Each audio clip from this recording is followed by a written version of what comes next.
ఇన్ని చేస్తూ ఉన్నప్పుడు ఇదే పెద్ద మనిషి చంద్రబాబు నాయుడు గారిని ఎవరైనా క్వశ్చన్ చేస్తారేమో అని, క్వశ్చన్ చేస్తే తీవ్ర పరిణామాలు వాళ్ళకు ఉంటాయి అని రెడ్ బుక్ రాజ్యాంగం నడిపిస్తూ ఉన్నారు. ఎవరైనా అడిగితే చాలు వాళ్ళను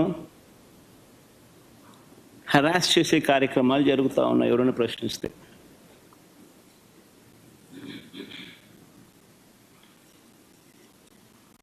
ఎవరైనా మా హామీలు ఏమైనాయని చెప్పి మన రాయచోటిలో చంద్రబాబు నాయుడు గారిని ప్రశ్నిస్తే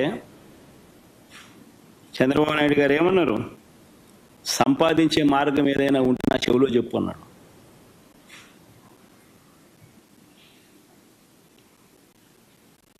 అంటే ఎంత వెటకారం అయిపోయిందనంటే, నువ్వు రాజకీయ నాయకుడివి, నువ్వు మాటిచ్చావు, అన్ని తెలిసి నువ్వు మాటిచ్చావు, మాటిచ్చి నేను ప్రశ్నిస్తే సంపద ఎలా సృష్టించాలో నాకు తెలియదు, నువ్వు నా చెవిలో చెప్తే నేను తెలుసుకుంటాను, నువ్వు సంపద నేను సృష్టించిన తర్వాత నీకు ఇస్తాను అంటున్నాడు. ఎక్కడ ఎంత వెటకారంగా ప్రజలతో జీవితాలతో ఆడుకుంటా ఉన్నాడు ఈ మనిషి. చీటింగ్లో PhD తీసుకున్న ఈ వ్యక్తి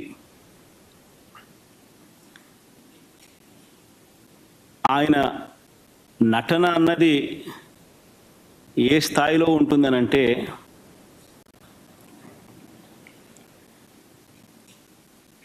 తానిచ్చిన హామీలను తానే ఎగరగొడతాడు. ఎగరగొట్టి చాలా బాధగా ఉంది అంటాడు, ఆవేదనగా ఉందంటాడు, రాష్ట్రం క్లిష్ట పరిస్థితుల్లో ఉందంటాడు, భయం వేస్తుంది అని కూడా అంటాడు, రాష్ట్రం ధ్వంసం అయిపోయింది అని కూడా అంటాడు. ఇవన్నీ కాక అనేటప్పుడు ఆ చేతులు ఊపడము, మాట్లాడడము, దాన వీర శూర కర్ణ.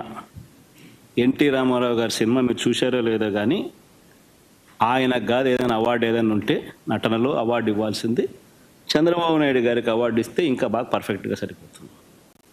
ఆ స్థాయిలో నటించే కార్యక్రమం. నేను ఇవన్నీ చెప్పా ఎన్నికలప్పుడు, ఇలానే జరుగుతుంది అని చెప్పా. చంద్రబాబు నాయుడు గారిని నమ్మడం అంటే చంద్రముఖిని నిద్రలేపడమే అని చెప్పా. చంద్రబాబు నాయుడిని నమ్మడం అంటే పులి నోట్లో తల పెట్టడమే అయ్యా అని మొత్తుకున్నా. చెప్పానని ఇవన్నీ. నేను చెప్పినప్పటికీ కూడా పొరపాటున ప్రజలు పొరపాటు పడ్డారు. ఈరోజు చంద్రబాబు నాయుడు గారి మోసాలను, చంద్రముఖిని మళ్ళీ నిద్రలేపి ప్రజలందరూ కూడా బాధపడే కార్యక్రమం జరుగుతూ ఉంది.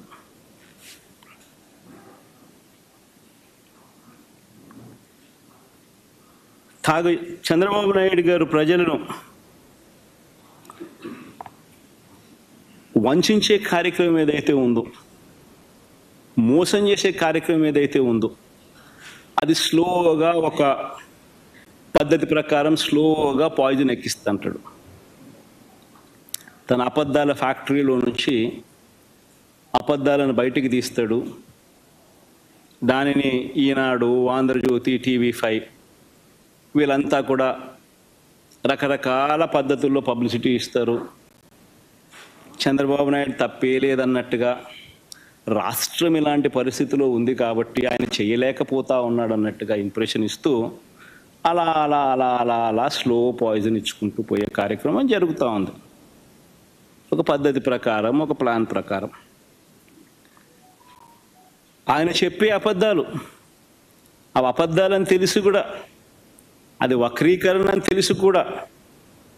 తెలిసినా కూడా అవే నిజాలు అన్నట్టుగా మళ్ళీ ఇదే ఈనాడు, ఇదే ఆంధ్రజ్యోతి, ఇదే TV5 దాన్ని అలా బుల్డోజ్ చేసుకుంటూ పోతాయి.